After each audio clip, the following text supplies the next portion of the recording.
Hello everyone, this is Jimmy Cultist back again with another Kaiju sculpting video, and today we may be doing the final part of our dear friend Richard III Godzilla, so let's get right down to it, shall we?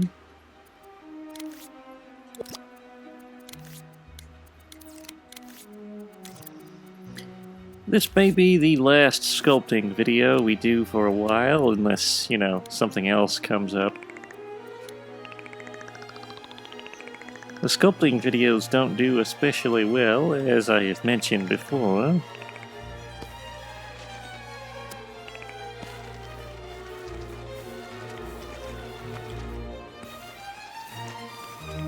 They are a lot of fun, though.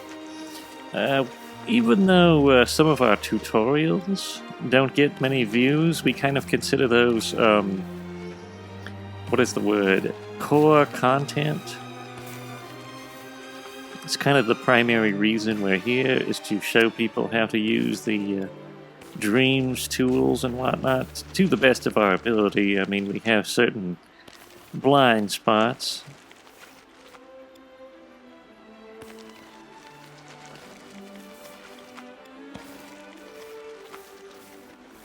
But despite, you know, demand, even if there's only a small contingent of people interested in learning the ins and outs, I feel like that's something worthwhile, you know? Seems like our showcases tend to get the most views currently.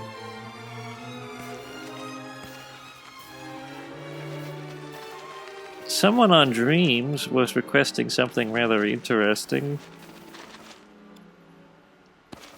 They were asking if we could react to fan-made Godzillas that people have created using our assets. Or fan-made monsters, I should say. Not just Godzilla monsters, lots of different things, but that could be pretty entertaining.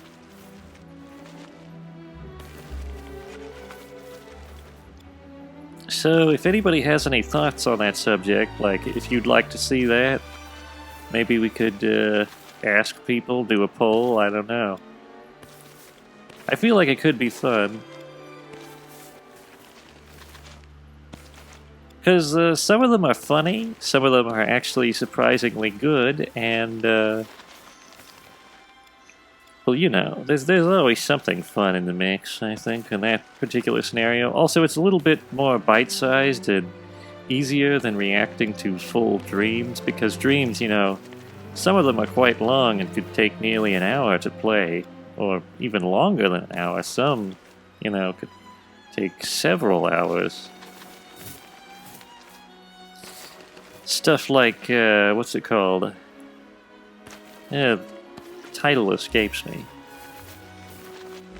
Trip's Voyage? Stuff like that could be quite long. I've even made some long games myself a few times. Mecha took several parts, and I don't even know if it's over 4 hours or not.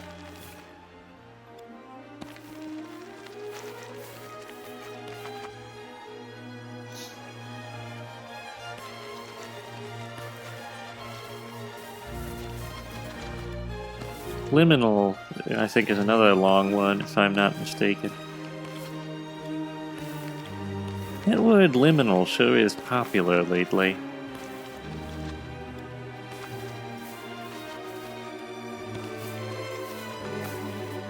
I usually think of the back rooms when I hear it, because, you know, back rooms in liminal spaces or whatever, which I guess is the fear of empty places.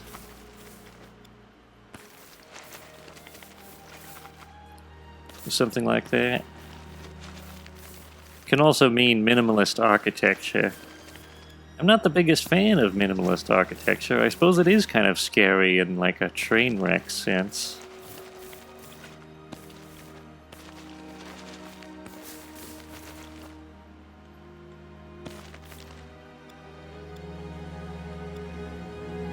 I guess it's also come to mean simplistic, like what is the word? liminal living would be living in the most simplistic sense, I believe, if I understand the word properly. I think it comes from the word subliminal, which is below comprehension and or perception.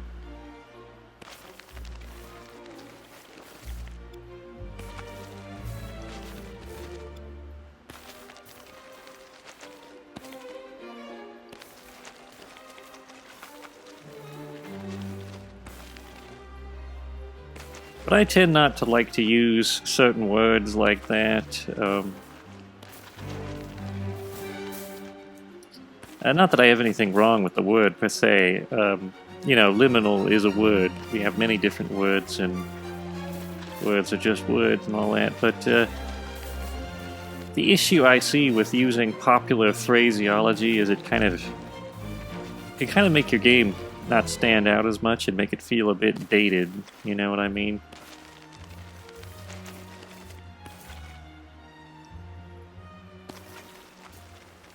I'm trying to think of a good example. I guess it'd be like if in the 90s your game was called Surf's Up Dude or something.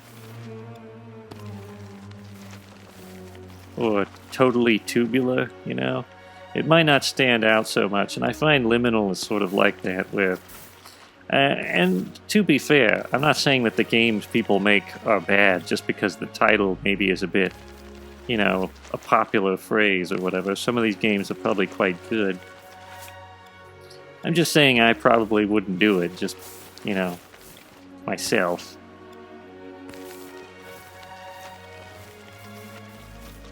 Because there's a couple of games with the word liminal in the title that are actually I've played, and they're pretty decent. And then there's a couple of other games which were kind of just generic and weren't that interesting. So I would rather not be associated with generic things. Maybe that's just me.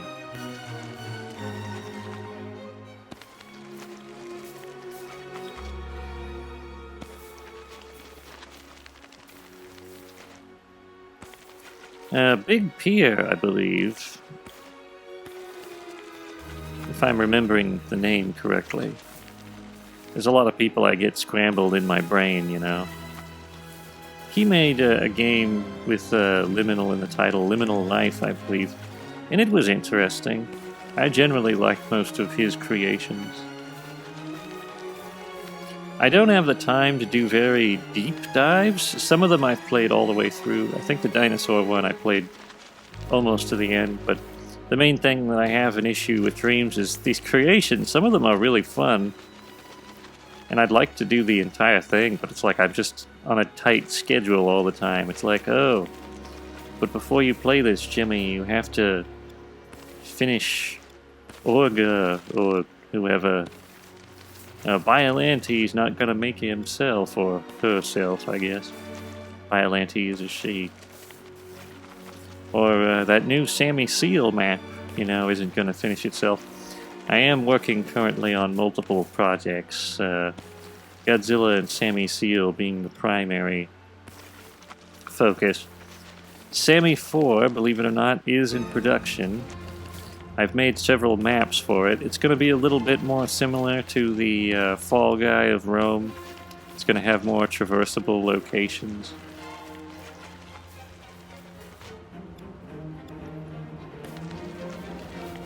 I've already made most of the main cast of characters, so that's a major hurdle with every Sammy Seal game, you know, getting them to look right and everything.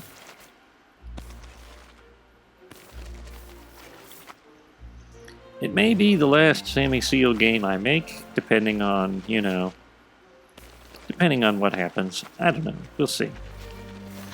I had ideas about making Mecho 2 after I finish Sammy 4, because I think I might just have enough space to do so. I have an awful lot of space. I could probably make several games. It's my creation limit that is actually the thing I still have to watch.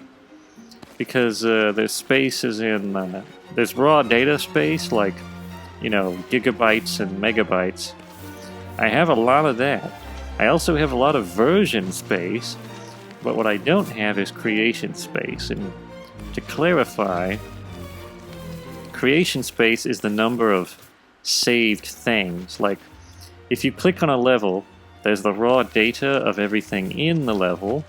There's the versions of the level, which if you look at inspect versions, you'll see, you know, all those. But the level itself, just its existence in the row of, you know, things you have on your tab, takes up a space called creation space. Now, I can fit quite a few creations, but of all the things, the limit on that is the lowest, so that's the thing I gotta watch the most. That's also why lately I've been trying to package multiple things in one set. Like, you may have noticed that a lot of my building assets that were previously separate, I put them all in one giant collection in the hopes that, you know, I could cut down on the space of creations and whatnot. Also, there are a couple of creations which I more or less consider expendable, and I will probably delete at some point, or maybe conglomerize into, you know, a complete whole of some sort. For instance, if you have desert assets, instead of saving them all separately, like if you have a desert sun, desert cactus, and a desert rock, you could put them all into one giant, you know, scene all together, and save it as a sculpture. And that way you get access to all that stuff without the, you know, without all the hassle, and you can have extra creation space. I may just do that. I may go back to some of my older saved assets that I still use to this day and put them all in a single creation. That way I can save more space.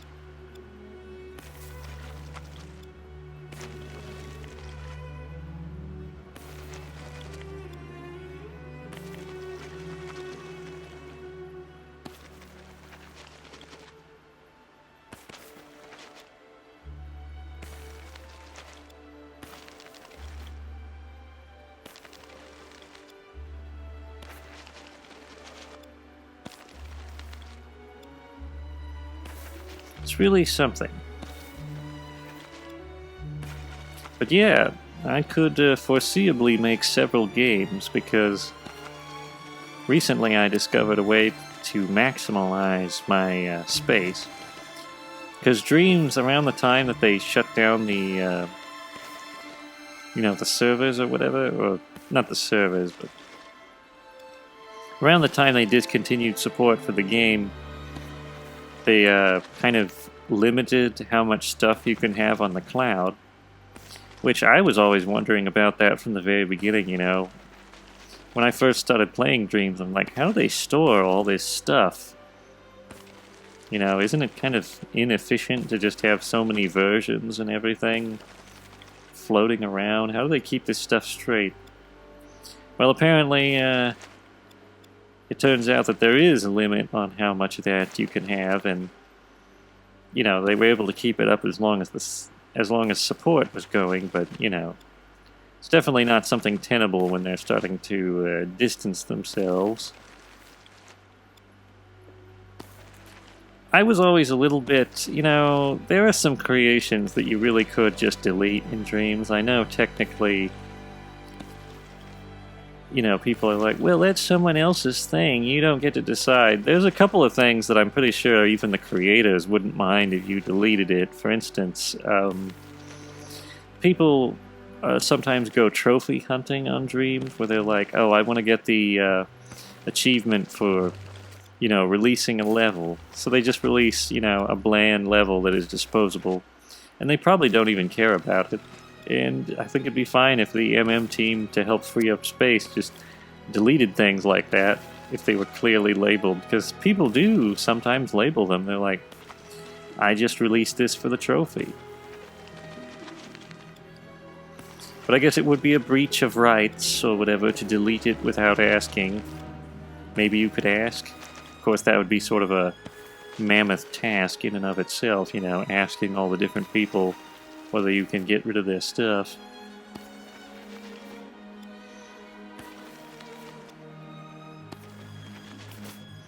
And overall, you know, there's so many actual viable creations out there that are taking up space that it probably wouldn't make a big difference, even if you did get rid of every single throwaway level, you know.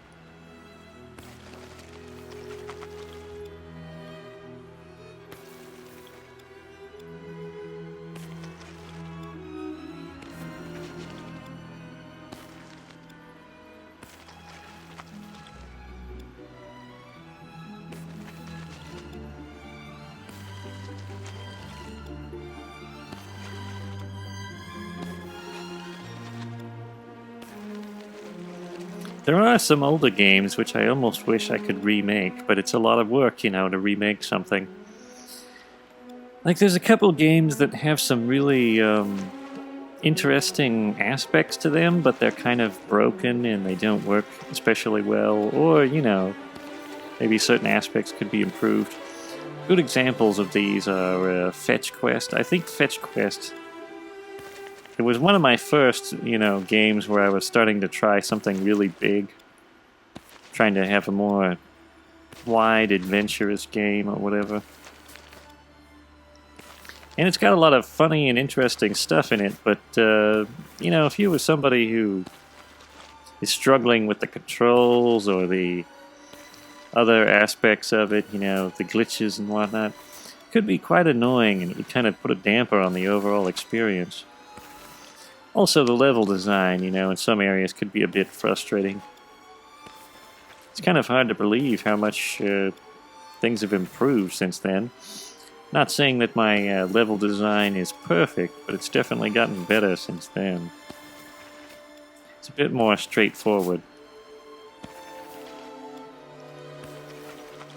I've got a very specific kind of thing where I like to cram as much stuff as possible sometimes into a scene. But this is not always comprehensible or, you know, good for people's sanity, so you might want to cut it down a bit. Put a lot of secrets into my dreams, believe it or not. Things that people probably don't even know about. Or at least a very small contingent of people don't know about. For the Boy of Bandos, the first, I think that was one of my first big games as well.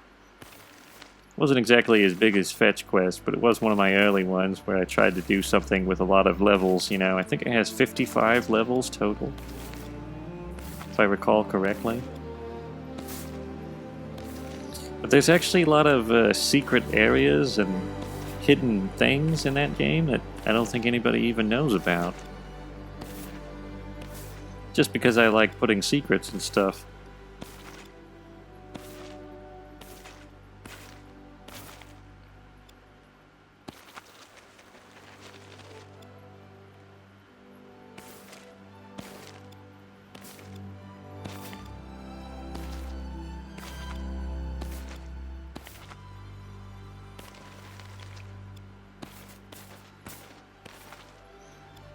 I do find that somewhat interesting. I guess some people might find, you know, they might say it's a waste of time to put in things that nobody will find. But I always do it just in case, because when I was younger, you know, and playing video games, I always found it very exciting to discover something unexpected, you know, like, I never knew there was a cave here before, you know, or whatever, something along those lines.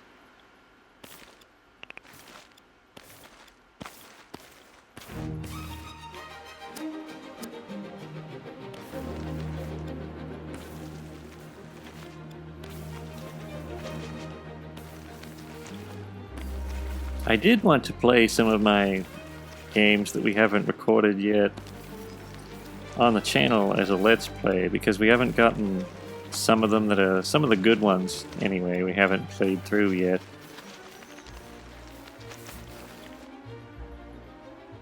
I don't know if we've played Sammy 3 yet on the channel. Maybe we did and I forgot about it.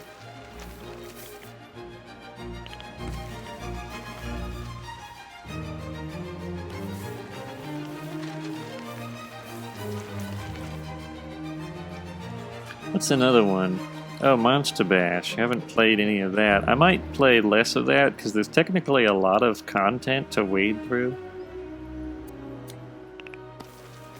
Like, you can play the game through as multiple monsters, and there's actually unlockable monsters and such, so that could take a while. We like to keep video revenue, you know, the amount of videos we can make freed up just in case we have to make tutorials and whatnot.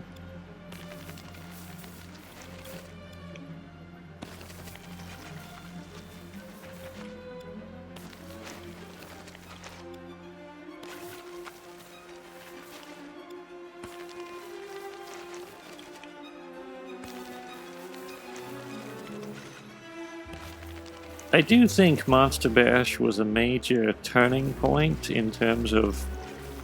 I think that's the first game that we made where it really started to become obvious that we were improving and, you know, things were getting better.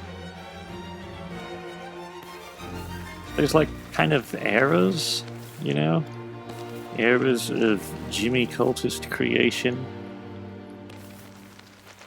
There's like the extremely early era, which was, you know, Durkee, essentially. Just lots of Durkee creations. I would kind of consider Boy of Banders part of that era, because kind of... I was a little better at creation, but it still has some glitchy aspects and very, you know, basic stuff. Ecstatica also was sort of in the Durkee era, I think. At least the early demos. Statica's a weird thing. Not sure anybody even remembers that that's something I did.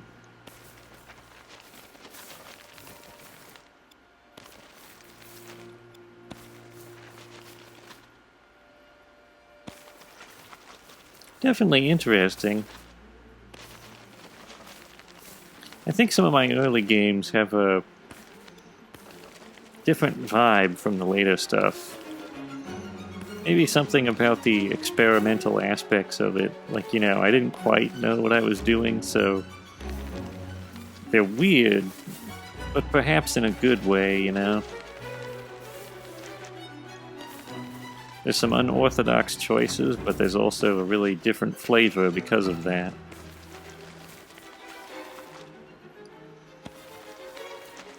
I had intended to remake Ecstatica previously, but now that the space is limited, I've deprioritized it, so that probably won't be happening. But you never know.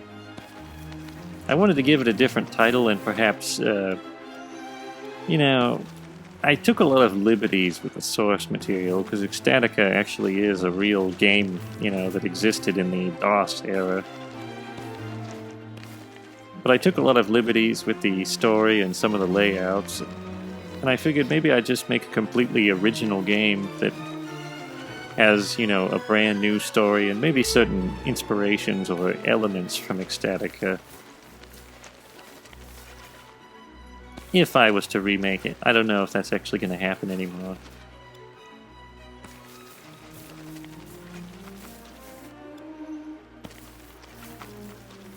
I do think it had something going for it, though. A nice atmosphere. And also kind of kooky. In a good way. Mainly the controls and the gameplay were really tough, you know. Trying to kill monsters and all that was a bit difficult. Could be considered rather faithful, though, to the original game in that aspect, because I'm pretty sure the original game was quite difficult as well. Due to, you know, we were kind of in the same position. People back then were trying to figure out how to make video games, too. Just on different hardware.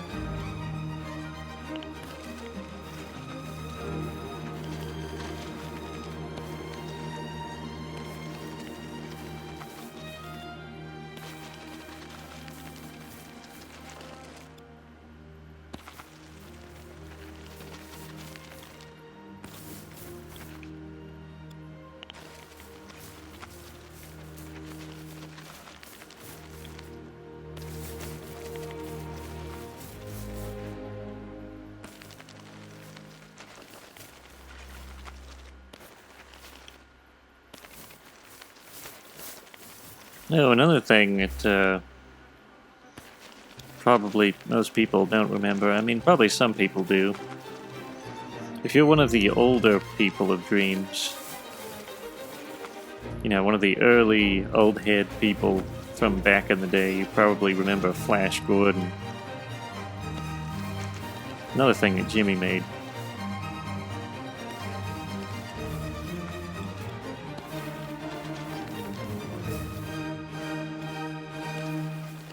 Despite the fact that it was based on the intellectual property, you know, of Flash Gordon, it didn't really resemble many Flash Gordons that I've ever come across, you know. I might as well have made an original thing, but, you know, there was some lore behind why I chose specifically Flash Gordon, and probably would take a while to explain.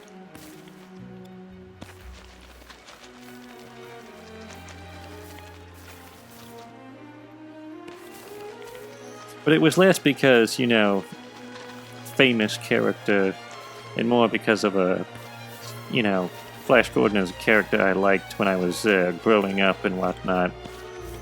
And I invented a lot of the stories and such that, you know, were demonstrated in that particular dream.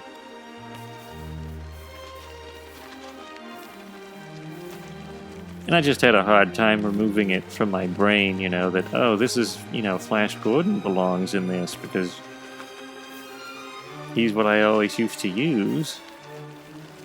It probably would be better, though, to invent an original character, you know.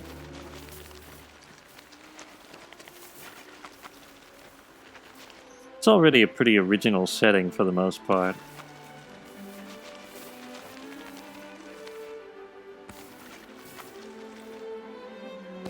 Some people said it reminded them of Dragon Ball Z stylistically, which is interesting. Wasn't really what I was shooting for.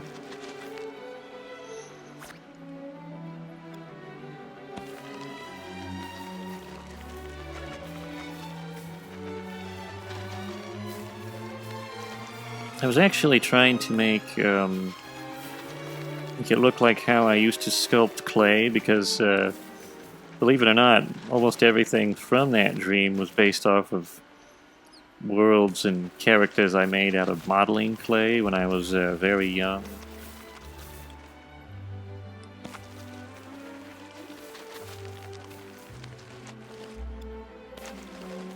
So I tried to sort of imitate that style, you know. Omitting the fingerprints and, you know, things like that. Things that you definitely end up with modeling clay. I guess I could have gone a little bit further, you know. If I was really skilled like I am now, I probably could have added fingerprints and had it look kind of like an Aardman style creation.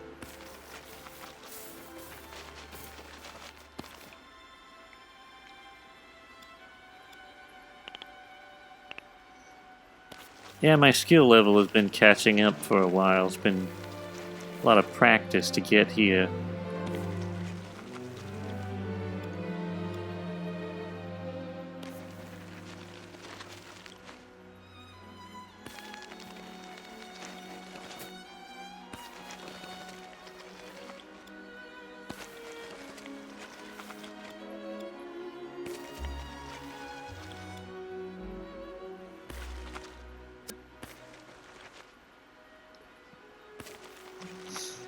I think I've definitely made, by now anyway, counting all the different monsters I've created, both cryptids and kaiju and various miscellaneous enemies for the video games, you know, that I've created so far. I've probably created somewhere in the hundreds, you know, of monsters. Definitely. So it took a long time to learn all of this stuff. I mean, not so long, it could have been worse.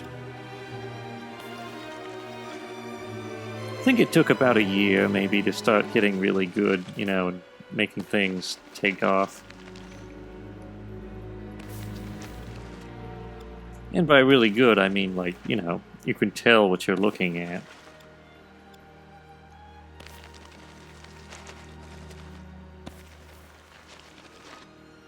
believe it or not, I think Ghost of Godzilla was one of the earliest creations I made.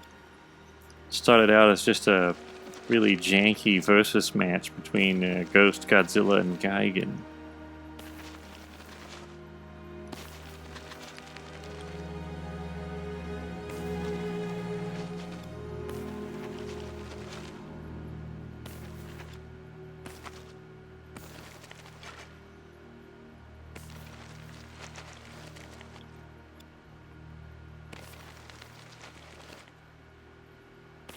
Also, the visuals leave a awful lot to be desired.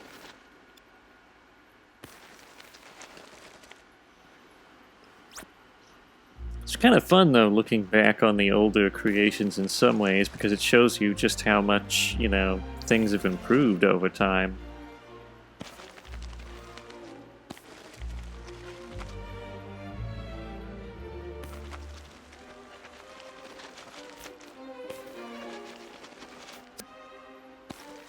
I remember when I was working on Monster Bash, I thought it would be very difficult to make a fully three-dimensional versus game, I was like, well, that'd probably be a lot of work. Probably better off sticking with 2D stuff.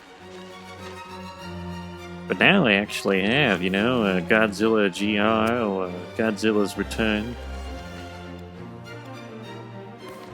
I suppose technically Godzilla GR doesn't entirely make sense as an abbreviation, because that would mean Godzilla's Return, but, it sounds neat, so...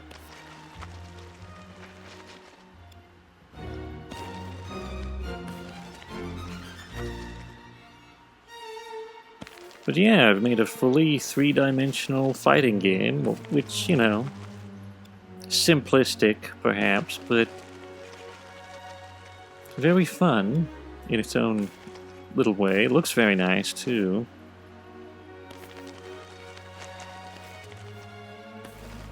So you really never know what you might be capable of later, once you've learned all the little ins and outs of something.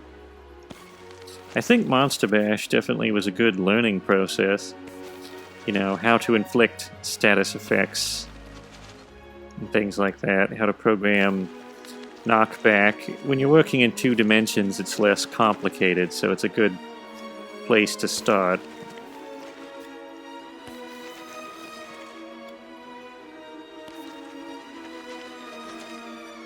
I'm not even sure what Bath Battle was. It was spur of the moment inspiration. Definitely unique, though.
Almost done with the tail, then we can move on to the spikes.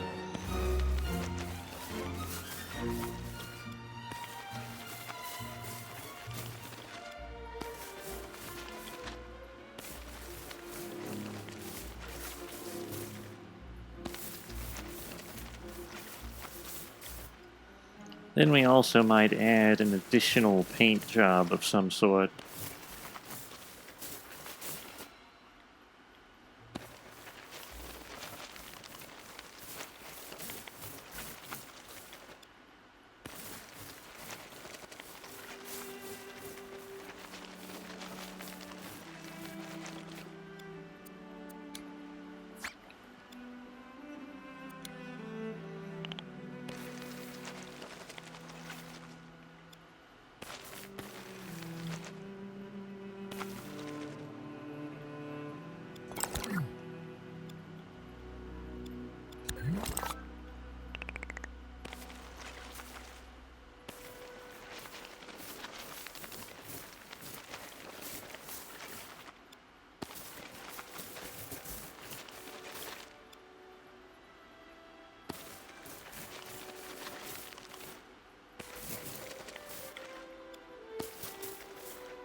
Alright, almost done with these spikes.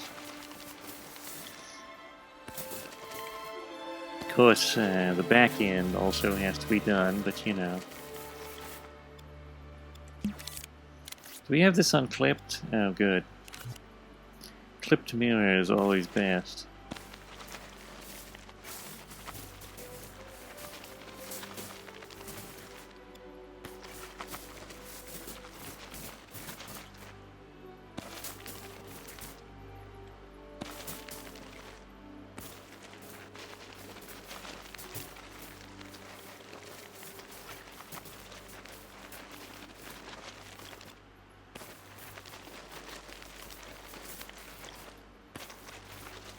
You can be a little sloppy with the spines. We're going to be reducing the detail, and that kind of helps the sloppy elements not stand out so much.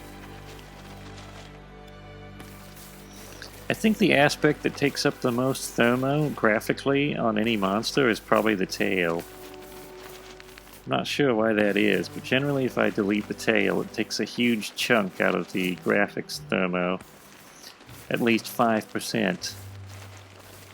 Which may not sound like much, but when you have a ton of things in one level, 5% is quite a bit.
Anyway, if we finish up both ends of these spikes, they should look quite nice. Plus, with some extra paint details, they'll look even better.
So let's finish up these details.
And now to reduce detail.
Alright, now it's time to add paint in key areas.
Well, short of a few minor adjustments,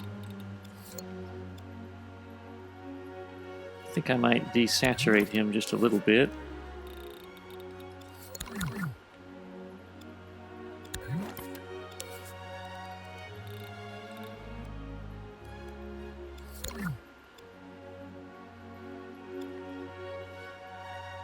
Richard III, Godzilla is ready.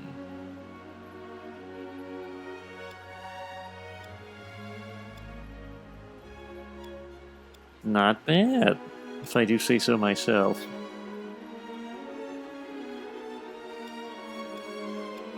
That's all for now. Here are the names of all of our lovely cult supporters. Many thanks to all of you. If you'd like to get your name in those credits, check the link in the description and head over to our coffee. You can become a cultist neophyte to become credited at the end of our video, or you can become an acolyte to gain early access to videos in addition to credit. Now, if you aren't in the mood for membership, you can always leave a one-time tip. If you enjoyed this video and are not already subscribed, consider hitting the subscribe button down below. And maybe give us a quick like, both options are free. Also, don't forget to ring the notification bell so you will always be notified when new videos come in. If you have any thoughts, questions, or suggestions, leave them in the comments section. Or if you just want to let out your pent-up rage, give us some smack talk. Until next time, goodbye.